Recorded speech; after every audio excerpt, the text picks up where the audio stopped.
informativo. Una buena tarde, bienvenidos todos a la actualización internacional, las noticias al día, aquí con Carlos Figueroa y Ruth del Salto a través del canal de las Américas NTN 24. ¿Qué tal, Carlos? ¿Cómo estás, Ruth? Feliz inicio de semana laboral para todos. 60 minutos tenemos para actualizarnos. Comenzamos, como siempre, con nuestros titulares.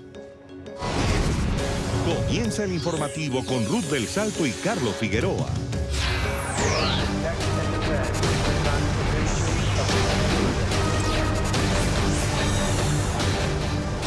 Y la justicia en Estados Unidos le ha ordenado a Donald Trump a presentar sus declaraciones de impuestos pese a la negativa del mandatario a hacerlo. Un juez federal ha considerado que los presidentes no son inmunes a las investigaciones penales como lo argumentaba su defensa. El fiscal del distrito de Manhattan tiene abierta una investigación penal contra Trump por los supuestos pagos que hizo durante la campaña presidencial de 2016 para silenciar a 2 mujeres con las que habría sostenido relaciones íntimas. Sin embargo, Trump ha conseguido esquivar la orden judicial al presentar una apelación de emergencia, consiguiendo retrasar un poco el proceso. El segundo circuito de la Corte de Apelaciones de Manhattan le concedió al líder republicano una suspensión temporal de la entrega del documento, a la espera de que un grupo de magistrados revise la investigación. Esto implica que la firma Mazars USA, encargada de submitir la declaración de impuestos de Trump, no tendrá que hacerlo por ahora. El plazo que tenía era para hoy a la 1 de la tarde. Sin embargo, el panorama complica cada vez más la posibilidad de que el mandatario logre mantener sus finanzas en secreto, a pesar de haber prometido durante su carrera en la Casa Blanca de 2016 cumplir con sus obligaciones legales. Yo entregaré mi declaración de impuestos apenas termine la auditoría. Yo he sido auditado por 15 años. Yo conozco muchas personas ricas que nunca han sido auditadas. A mí me auditan cada año y podría quejarme, pero no me quejo, no me importa. Hace parte de mi vida, siempre me audita IRS. En días pasados, Trump intentó ampararse en la inmunidad presidencial para evitar dar a conocer el tan solicitado documento. Sus abogados insistieron en que quedaba libre de la investigación mientras estuviera en el cargo. Trump además ha intentado paralelamente impedir que Deutsche Bank entregue registros financieros, que según la institución incluyen declaraciones de impuestos. El líder republicano volvió a cargar contra los demócratas e insistir en que todo forma parte de un complot en su contra para sacarlo de la Casa Blanca. Los demócratas radicales de izquierda han fracasado en todos los frentes, por lo que ahora están presionando a los fiscales locales demócratas de la ciudad de Nueva York para que busquen al presidente Trump. Una cosa como esta nunca le había pasado a ningún presidente antes, ni siquiera cerca. Pero este no es el único frente que intenta bloquear Trump por sus impuestos. El presidente ya presentó también a finales de julio una demanda a título personal contra el Comité de Medios y Arbitrios de la Cámara de Representantes, de mayoría demócrata, y contra el Estado de Nueva York para tratar de bloquear que sus declaraciones fiscales llegaran al Capitolio. Y es que la presión contra el presidente de los Estados Unidos en distintos flancos va en aumento. Un segundo informante estaría dispuesto a testificar en contra de Donald Trump en el proceso de juicio político que se adelanta en el Congreso por la supuesta presión del republicano sobre el presidente de Ucrania para que investigara a su rival político, el demócrata Joe Biden. Y mientras tanto, Trump acusa a la presidenta de la Cámara de Representantes, la demócrata Nancy Pelosi, de traición. Ha pedido que sea destituida de forma inmediata. En Washington está Emiliano Molina con esta noticia. Emiliano, una buena tarde. Hola, ¿qué tal? Muy buenas tardes. Así es, pues por medio de redes sociales, Andrew Bakash, el abogado del primer denunciante, asegura que ya está representando a múltiples informantes. Entre estos, un segundo denunciante que asegura tiene información de primera mano y que estaría dispuesto a testificar en contra del mandatario estadounidense Donald Trump. De hecho, este segundo informante incluso ya se ha reunido con el inspector general de las agencias de inteligencia aquí en la Unión Americana y se podría estar organizando una posible audiencia ante legisladores. Sin embargo, el abogado de estos denunciantes está preocupado porque se revele o se llegue a conocer la identidad de estos mismos, en especial después de las múltiples amenazas del mandatario estadounidense Donald Trump, quien continúa criticando por medio de redes sociales a aquellos legisladores que se atreven a investigar. Nancy Pelosi sabía de todas las mentiras y fraudes masivos perpetrados contra el Congreso y el pueblo estadounidense por Adam Schiff, en la forma de un discurso fraudulento pronunciado como una estafa despiadada y de las reuniones ilegales con un denunciante y abogado altamente partidista. Esto hace que la nerviosa Nancy sea tan culpable como Schiff, por los altos crímenes y delitos menores. E incluso por tradición, supongo que eso significa que ellos, junto con todos aquellos que malvadamente coludieron con ellos, deben ser inmediatamente impugnados.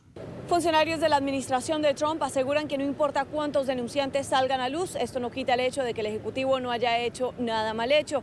Sin embargo, expertos aseguran que no solo preocupa la llamada entre Trump y su homólogo ucraniano, sino también las más recientes declaraciones donde este le pedía a China que se involucrara y adelantara también una investigación contra su posible rival político Joe Biden. Es importante recordar, siguiendo el proceso establecido, y sabemos del testimonio de John Maguire, que él cree que lo están haciendo exactamente como lo dice el libro. Como servidores civiles, es importante recordar que tienen no solo la opción, sino en realidad la obligación de reportar esto. Es un deber, es la forma en la que son entrenados y cómo deben pensar. Así que están ejecutando el deber que tienen de reportar abusos. Cabe resaltar que este fin de semana en los programas de los domingos en las cadenas estadounidenses estaban pocos de los funcionarios de la administración de Donald Trump defendiéndolo en estas cadenas a nivel nacional. De hecho, hay ya varios republicanos que se han pronunciado en contra de las acciones del Ejecutivo, entre estos Mitt Romney y también Susan Collins. Cabe mencionar también que expertos están preocupados por el abuso de poder del Ejecutivo y aseguran que simplemente es un caso sin precedentes y que nunca antes se había visto que un mandatario le pidiera a gobiernos extranjeros investigar a ciudadanos estadounidenses. Esta es toda la información que tenemos desde la Casa Blanca. Emiliana Molina para NTN 24. Gracias, Emiliana. Y los legisladores de Estados Unidos que buscan llevar a juicio político al presidente Donald Trump acaban de emitir órdenes al Pentágono y a la Casa Blanca exigiendo la entrega de documentos vinculados a la retención por parte del mandatario de la ayuda militar a Ucrania. Los presidentes de los 3 comités de la Cámara Baja del Congreso que lideran la investigación del juicio político están buscando información relacionada con presiones de Donald Trump a su homólogo ucraniano para que recopile información incriminatoria contra su posible rival en las elecciones del 2020. Hablamos de Joe Biden y el supuesto condicionamiento de la ayuda militar a Kiev. Mr. Rubio. El responsable de migración de Estados Unidos fue boicoteado por estudiantes universitarios. And its ability to address large-scale immigration flows. Okay, thank you. Have a good day. Y este es el momento en el que el secretario interino de Seguridad Interior, Kevin McCallinan, se ve obligado a abandonar una conferencia que se adelantaba en Washington tras los gritos de los jóvenes universitarios. El funcionario comenzaba su discurso cuando los estudiantes levantaron pancartas con mensajes «Estamos con los migrantes». En el recinto también se escucharon los nombres de los niños migrantes muertos en los últimos años que permanecían en custodia de las autoridades fronterizas.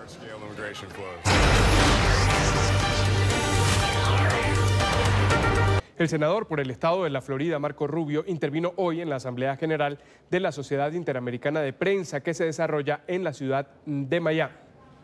El político se ha pronunciado sobre la crisis que atraviesa Venezuela. Aseguró que el país necesita elecciones libres y democráticas. NTN 24 en el sitio de la noticia con nuestra enviada especial, Idania Chirinos. Una buena tarde para Idania. Finalmente concluye esta reunión anual de la Sociedad Interamericana de Prensa en Miami, en Coral Gables, donde la libertad de expresión y la democracia ha estado en el centro de todos los debates. En este último día, el senador republicano Marco Rubio fue el primero en intervenir. Por supuesto, una alocución esperada por todos los presentes. Habló de la importancia de la comunicación, sobre todo dentro del factor político. Habló de la democracia, la que para él no es posible sin consensos. Y por supuesto Venezuela fue un tema que no podía faltar. El senador Marco Rubio señaló que su miedo es que en los días que corren alguien del entorno de Maduro pueda dar lo que se llama un golpe de palacio. Pero se cambie quizá el traje, quizá el lenguaje, pero el poder siga en las mismas manos. Miedo mío y el peligro más grande que existe es que en un momento determinado uno de los otros mafiosos que rodean a Maduro se muevan en contra de él lo eliminen o lo convenzan de que es el momento de cambio, y uno de ellos asuma el poder, o que pongan una figura nueva, pero el poder sea en manos de uno de estos mafiosos que los rodean. Entonces yo sé cuál va a ser la reacción. Ay, mira, hay alguien nuevo y se puso un traje y habla muy bien el inglés o habla un poco de inglés. ¿Por qué no le vamos a dar una oportunidad? Y ahí perdemos 10 años más. Es decir, lo que le dicen en inglés un palace coup es lo más peligroso que puede ocurrir en Venezuela en este momento, que simplemente cambien el nombre pero sigan el mismo sistema con algunos cambios cosméticos. Y por eso hay que seguir insistiendo que la solución es una elección libre y democrática. También el senador Rubio se refirió a los contactos del gobierno interino con Rusia, a estas conversaciones que se estarían dando, según ha trascendido el día de hoy, y dijo que Maduro simplemente no cree en diálogos y que Maduro usa el diálogo para ganar tiempo. Ellos estaban tratando de ver si a través de un tipo de negociación se iba a llegar a un arreglo, y ojalá que hayan abierto sus ojos y han visto que eso no es posible. Con Maduro, él utiliza las negociaciones para comprar tiempo, pero no tiene interés ninguno en cambio. En cuanto a que sean los rusos los que en esta oportunidad hagan de mediadores, dijo que no tiene ninguna confianza en ello, puesto que los rusos simplemente velan por sus propios intereses. Yo no tengo mucha confianza en que los rusos sean la solución a este problema, porque el interés de los rusos es mantener su influencia en el país. Yo no creo que ellos sean fieles a Maduro. Ellos lo que están buscando es proteger sus propios intereses. Esta ha sido una cobertura especial de todo el equipo de NTN 24 en esta reunión anual de la Sociedad Interamericana de Prensa, donde hemos querido llevar a ustedes una vez más lo que aquí se debate, sobre todo la importancia de la libertad de expresión, de la libertad de prensa como derecho humano, y mostrar los esfuerzos que desde esta organización se hacen para defenderla, para preservarla. En Miami, en Coral Gable y Daniel Chirinos, NTN 24.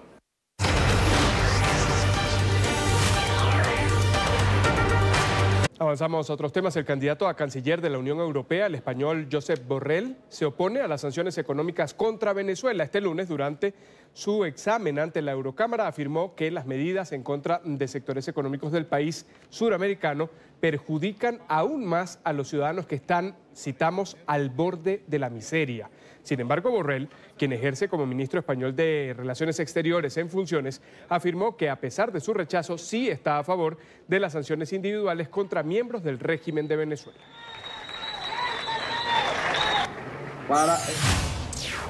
Mientras tanto, la presión internacional sobre funcionarios maduristas continúan. Esta mañana, el embajador del régimen de Venezuela en Japón ha informado que su cuenta bancaria personal fue bloqueada.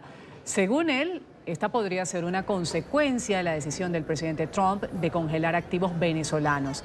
También informó que las cuentas de otros 2 diplomáticos maduristas en territorio nipón y la de su esposa de nacionalidad japonesa quedaron congeladas. Y en medio de la estrategia internacional contra el madurismo, la ministra de los Servicios Penitenciarios del régimen, Iris Varela, afirmó que los gobiernos de Argentina, Colombia, Ecuador y Perú decidieron utilizar la actual crisis humanitaria, social y política que vive el país como un factor de distracción. En el canal del Estado venezolana de televisión, Varela afirmó que los mandatarios que se han preocupado por la situación en Venezuela dejaron de lado las problemáticas de sus países para, según ella, respaldar las agresiones de la administración Trump.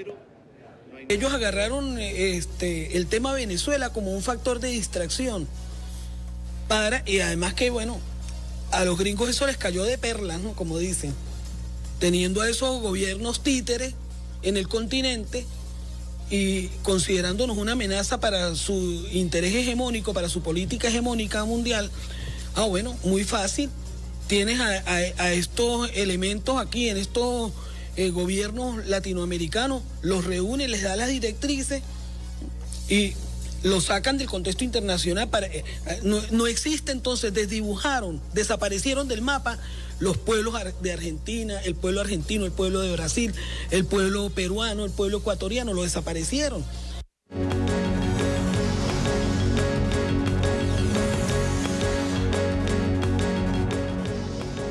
...12:18 en Ecuador, las protestas continúan contra la eliminación de los subsidios a la gasolina y ya se reporta una persona muerta. Hay 14 heridos y 400 detenidos. Aunque el presidente Lenín Moreno renovó su llamado al diálogo, líderes indígenas se negaron a conciliar. Han anunciado una gran marcha nacional que va a llegar el miércoles a Quito, la capital. Militares ecuatorianos blindan desde anoche el Palacio de Carondelet, la sede de gobierno en la capital ecuatoriana. Quinto día en estado de excepción. Ecuador amanece este lunes en medio del inconformismo con el gobierno de Lenín Moreno y con varias carreteras cerradas.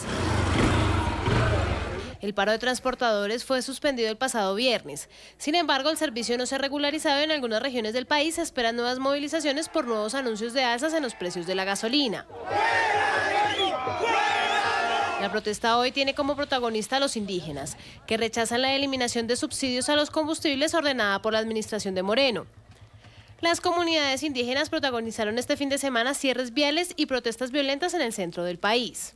En medio de las movilizaciones, un hombre murió tras ser atropellado por una camioneta en una carretera que conduce a Guayaquil. El joven, identificado como Raúl Chipe, murió a causa de las heridas y la falta de atención inmediata, pues los bloqueos impidieron la llegada de la ambulancia al lugar. El presidente reaccionó haciendo un llamado al diálogo sin ceder en su decisión a que se sancione a quienes han robado a la nación, a que se controlen los precios y se castigue a los especuladores. Cuando se decidió terminar definitivamente con el asalto a los recursos del pueblo ecuatoriano por parte de traficantes inescrupulosos de diésel y gasolina. Queridos compatriotas ecuatorianos, estoy decidido, claro que estoy decidido a cambiar el país. Los indígenas, por su parte, afirman no dejarán la protesta y anunciaron una movilización hasta la ciudad de Quito este miércoles. Allí bloquearán varios puntos de la capital. Y somos nosotros los que estamos perdiendo. Y con esta crisis, con esta elevación que ha hecho este gobierno nefasto, es por cuanto nosotros no estamos de acuerdo. Hasta que derogue tendremos que tomar estas medidas y vamos hasta las últimas consecuencias. De manera paralela al anuncio, esta era la escena en los alrededores del Palacio de Gobierno en Quito. Durante la noche del domingo, vehículos blindados del ejército ingresaron hasta el centro histórico de la capital. Personal militar y equipo de defensa fue desplegado en las calles cercanas a Carondelet, aumentando la incertidumbre y la tensión en el país. Entre tanto, se cumple el tercer día de retención de 3 policías, 38 militares y 9 oficiales del ejército en la provincia de Chimborazo. Mientras Gestión del Riesgo intenta negociar su liberación, los indígenas aseguran que se encuentran bien.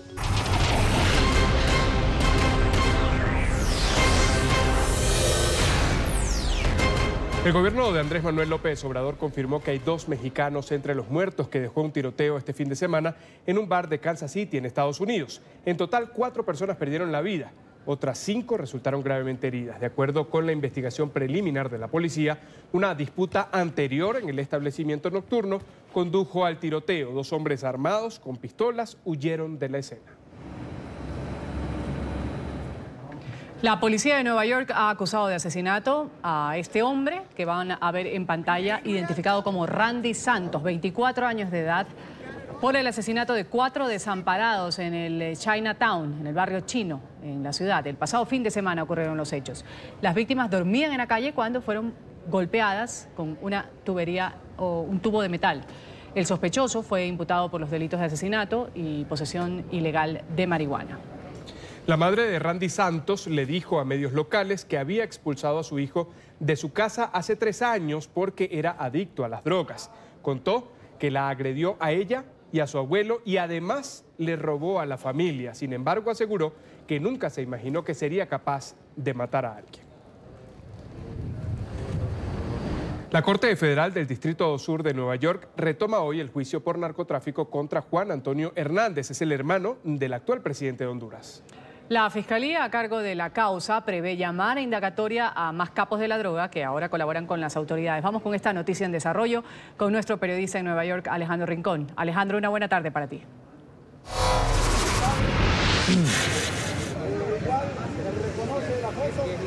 Ruth, Carlos, televidentes del canal de las Américas, buenas tardes. Este lunes, la Corte Federal del Distrito Sur de Nueva York y específicamente la sala del juez Kevin Castle ha tenido otro momento en el que ha habido silencio total por cuenta de una explosiva declaración de parte de los testigos cooperantes del gobierno de los Estados Unidos.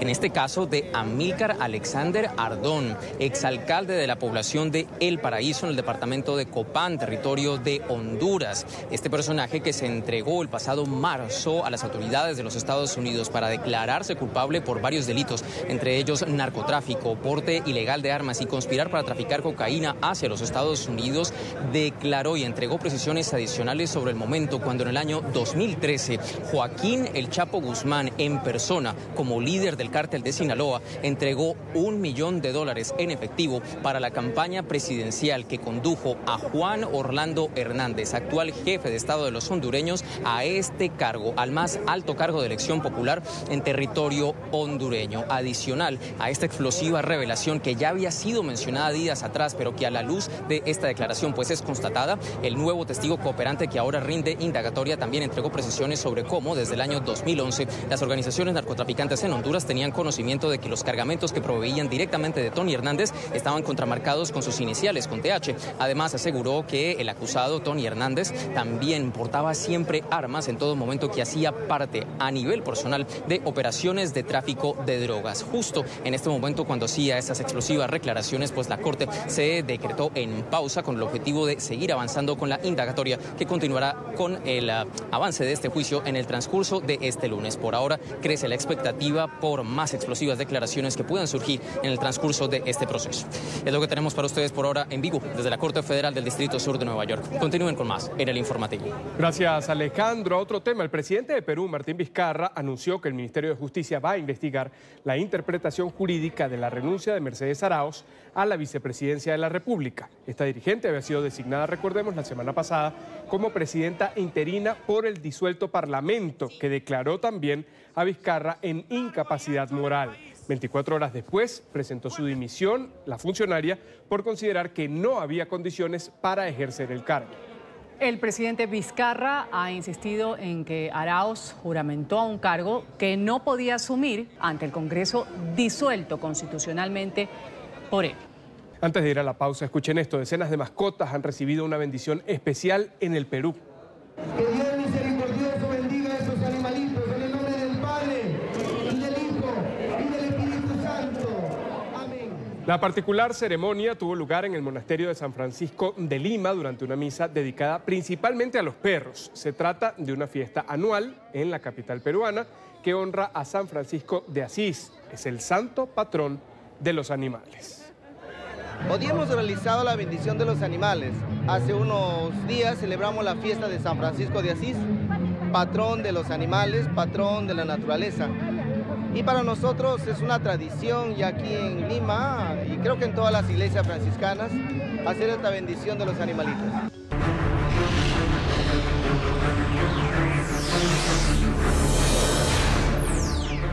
Nuevo naufragio en el Mediterráneo. Al menos 13 migrantes han muerto cuando la embarcación en la que viajaban volcó por las malas condiciones climáticas. 22 personas fueron rescatadas por los equipos de socorro. Una decena de personas permanece desaparecida.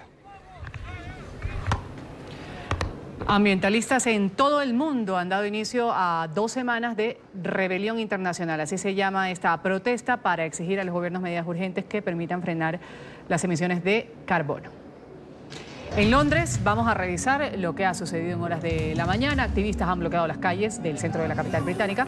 100 manifestantes fueron detenidos por la policía.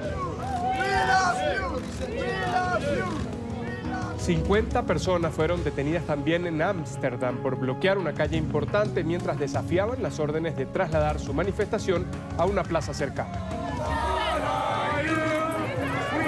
Y en medio de las bajas temperaturas, miles de activistas en Berlín interrumpieron el tráfico vehicular en 2 plazas principales. Han exigido al gobierno alemán tomar medidas drásticas para cuidar el planeta. Y las protestas mundiales también se vivieron en Melbourne, en Australia. Los activistas de la rebelión de la extinción pidieron al gobierno acciones efectivas sobre el cambio climático.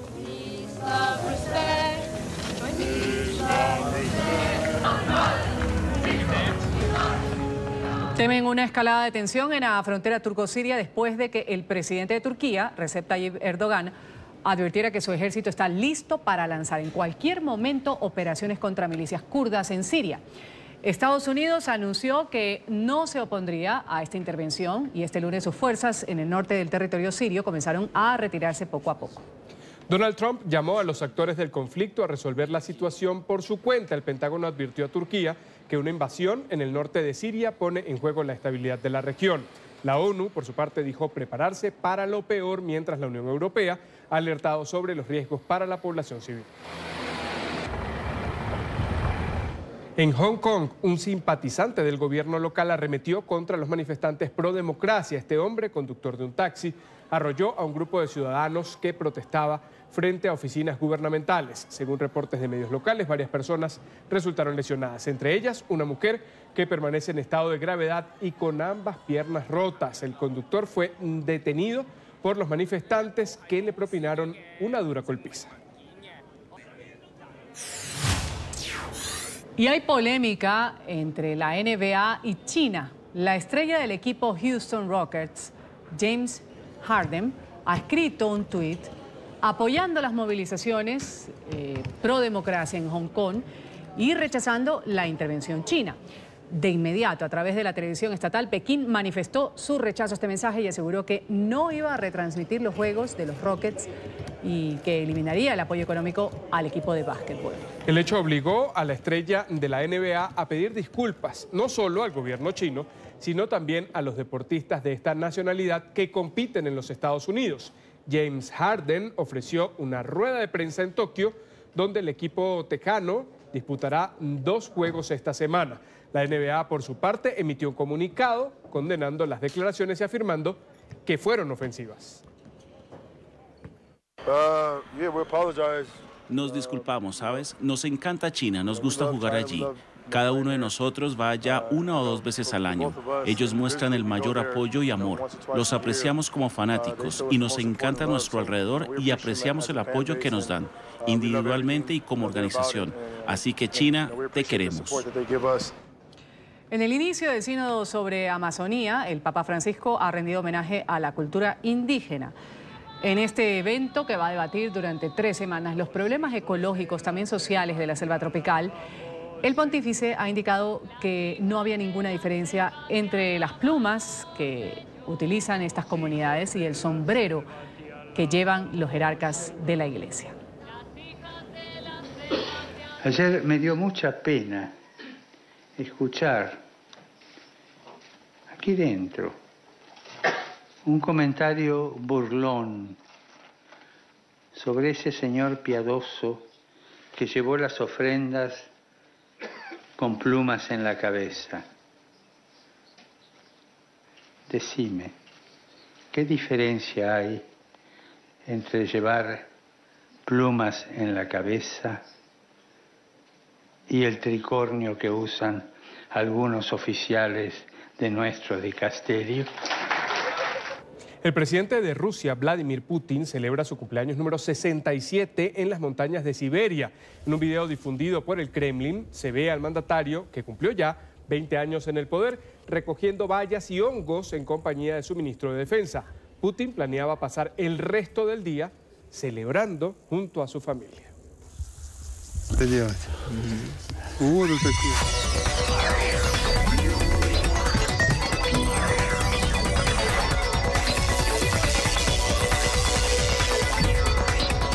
Ciencia, salud y tecnología aquí en NTN 24. Saludamos de regreso de sus merecidas vacaciones a María Fernanda Fuentes. Tiene toda la información en CST. Hola, Maf. Hola, Carlos. Ruth, pues la pasé muy bien en mis vacaciones, pero feliz aquí de acompañarlos nuevamente. Les cuento, 2 estadounidenses y un británico ganaron el Premio Nobel de Medicina 2019 gracias a una investigación que permitió comprender cómo los niveles de oxígeno afectan el metabolismo celular y las funciones fisiológicas. El Premio Nobel de Medicina fue atribuido a 3 científicos, William Kaelin, Greg Samenza y Peter Ratcliffe. La investigación que se llevó el Nobel de Medicina revela cómo las células perciben y se adaptan a la disponibilidad del oxígeno y abre la vía a prometedoras estrategias para combatir algunas enfermedades. Al momento que nosotros entendemos cómo se adaptan las células y responden al oxígeno, nosotros podemos manipular y ayudar teniendo tratamientos mucho más específicos para cosas como la anemia y hasta el cáncer. Los mecanismos moleculares producidos en la adaptación de células están igualmente implicados en los tumores, cuyo crecimiento depende del aporte en oxígeno a la sangre, en particular en ciertos cánceres de progresión rápida como el del hígado, según la Asamblea Nobel del Instituto Karolinska de Suecia. Estos descubrimientos fundamentales han incrementado mucho nuestra comprensión de cómo se adapta el cuerpo al cambio, y las aplicaciones de estos hallazgos ya están empezando a afectar la forma en la que se practica la medicina. Según el jurado del Nobel, actualmente hay un esfuerzo colectivo liderado por laboratorios universitarios y empresas farmacéuticas para incentivar el desarrollo de medicamentos capaces de interferir en diferentes fases de una patología, activando o bloqueando el mecanismo de captación de oxígeno.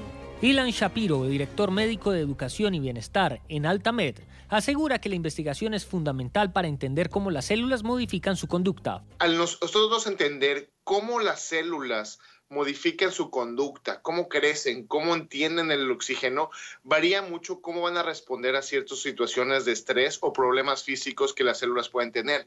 Esto puede desencadenar tratamientos nuevos o soluciones para lo que nosotros ya tenemos hoy en día.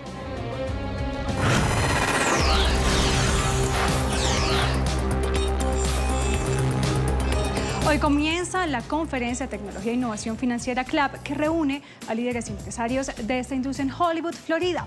En el evento son presentados adelantos tecnológicos y nuevas herramientas digitales. NTN 24 es medio de comunicación aliado. Paola Serna con el reporte. Paola. Hola, ¿qué tal? Muy buenas tardes. Los saludamos desde el Hotel Diplomat aquí en Hollywood, Florida, donde se da inicio a esta serie de conferencias claves. Son conferencias que tienen que ver con la innovación, la tecnología en el tema bancario particularmente, y en esta ocasión para los países de América Latina. En este momento nos acompaña el presidente de CLAP, Julio José Prado. Julio José, muchísimas gracias por estar con NTN 24. Cuéntanos cuáles son las expectativas que vamos a ver durante estas conferencias de estos 3 días que arrancan hoy aquí en Hollywood. Sí, Paula, muchísimas gracias por la invitación. Este es el Congreso Latinoamericano de Innovación Bancaria, el congreso más grande de América Latina, y lo hacemos obviamente en Miami porque es la puerta de entrada, ¿no es cierto?, de las interconexiones mundiales a la banca de América Latina y obviamente de Estados Unidos y del mundo. Vamos a hablar sobre temas de cultura del cambio organizacional, cultura de innovación. Vamos a presentar las tecnologías más avanzadas de temas de innovación, y también tenemos en este evento, ¿no es cierto?, en el CLAP de este año 2019, hemos pensado en todo el ecosistema financiero, no solamente en los bancos, sino también en todas las empresas y todas las personas que están alrededor del sistema bancario, las fintechs, las big techs, los reguladores, las personas que trabajan sobre temas de innovación. Ese es el cambio este año en el CLAP 2019. Si nos pudieras comentar, digamos, para que los televidentes que de pronto no estén muy adecuados a la terminología como tal, ¿qué vamos a ver? Porque hay unos temas bastante interesantes, oye uno como temas hasta de inteligencia artificial, donde uno siente se va a desplazar a las personas de sus trabajos, a quienes en este momento realizan los trabajos de servicios bancarios. ¿Qué vamos a tener aquí? ¿Qué llamativo hay para explicarle a los televidentes? Bueno, uno de los grandes, o los dos grandes ejes, digamos, dentro de los temas de tecnología está obviamente las aplicaciones específicas de blockchain, ¿no es cierto?, que finalmente en este año 2019 ya vemos aplicaciones reales en el sistema bancario. Es un sistema, el blockchain, que va a permitir hacer transacciones muy seguras, ¿no es cierto?, codificadas rápidamente utilizando plataformas globales. Prado, muchísimas gracias, presidente de CLAP. NTN 24 es aliado de este evento importantísimo que se lleva a cabo aquí en Hollywood, Florida. Durante el transcurso de la jornada, pues vamos a estarles presentando todo este tema, todas las innovaciones, hablando con los desarrolladores de toda esta nueva tecnología aquí en CLAP. Soy Paola Serna, continúen ustedes con más información desde nuestros estudios centrales. Buenas tardes. Gracias, Paola, por toda la información. Por ahora me despido yo de Ciencia, Salud y Tecnología. Carlos y Ruth, continúo con ustedes. Gracias por ese resumen de Ciencia, Salud y Tecnología. Vamos a hablar de China, donde ha terminado la semana de celebraciones por el aniversario número 70, la fundación de la República Popular. Los 7 días de descanso fueron utilizados por los ciudadanos para recorrer. Ahí vemos algunos de los sitios turísticos a los que se estima llegaron 7.000 personas. Las festividades culminaron con las danzas tradicionales del dragón y este espectáculo maravilloso de juegos artificiales y de linternas.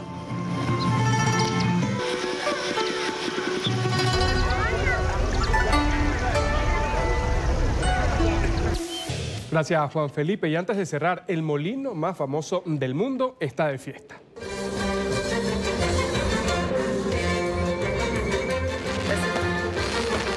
El Moulin Rouge cumplió 130 años y lo festejó con un espectáculo callejero. Miles de personas asistieron al show de bailarinas del Can-Can y además a presenciar los fuegos artificiales frente a este emblemático establecimiento nocturno. El Moulin Rouge fue inaugurado en 1889, el mismo año en que se completó la Torre Eiffel.